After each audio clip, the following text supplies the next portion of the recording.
ఇవాళ రేవంత్ రెడ్డి గారు సింగరేణి పైసలు తీసుకుపోయి ఫుట్బాల్ ఆడుతున్నాడు. నీ అయ్య సొత్తాన్ని తీసుకుపోయినావా? నీ ఫుట్బాల్ షోకుల కోసం నువ్వు ఫోటోలు దిగడం కోసం సింగరేణి 10 కోట్ల రూపాయలు ఏ రకంగా తీసుకుంటావు? ఒకవైపు కార్మికులకు జీతాలకు పైసలు లేవు, అప్పులు తెచ్చుకొని బ్యాంకుల్లో ఓడీలు తెచ్చుకొని సింగరేణి సంస్థ ఆగమైతుంటే నీ ఫుట్బాల్ షోకుల కోసం 10 కోట్ల రూపాయల సింగరేణి డబ్బును నువ్వు ఏ రకంగా వాడతావు? గతంలో సిఎస్ఆర్ డబ్బు, సింగరేణి డబ్బు బీఆర్ఎస్ ప్రభుత్వం ఉన్నప్పుడు వాడితే ఆ పిల్లల కోసం వాడినాం. సింగరేణి పిల్లలకు ఒక మెడికల్ కాలేజీ పెట్టడానికి వాడినాం, లేదా ఒక స్కూళ్లు కట్టడానికో కాలేజీలు కట్టడానికో మంచినీళ్ళు ఇవ్వడానికో వాడినాం. నువ్వేమో ఫుట్బాల్ షోకుల కోసం వాడుతున్నావు. నువ్వు ఫుట్బాల్ ఆడడానికి సింగరేణి డబ్బే కావాలా నీకు?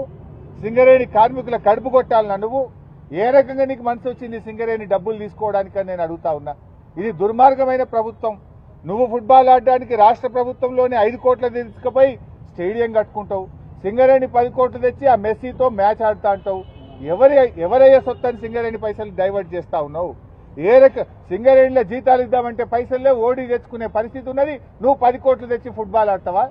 ఇదేనా ప్రజాప్రభుత్వం? ఏ రకంగా దుర్వినియోగం చేస్తావని చెప్పి నేను రేవంత్ రెడ్డిని అడుగుతా ఉన్నా. రేపు బీఆర్ఎస్ వచ్చినాక ఈ ఫుట్బాల్ మ్యాచ్ల మీద, ఈ ఫుట్బాల్ మీద పెట్టిన 110 కోట్ల మీద రేపు ఎంక్వైరీ వేస్తాం. దీని మీద విచారణ జరిపి ఒక్కడొక్కని బొక్కల నూపుతామని చెప్పి నేను చెప్తా ఉన్నా ఈరోజు.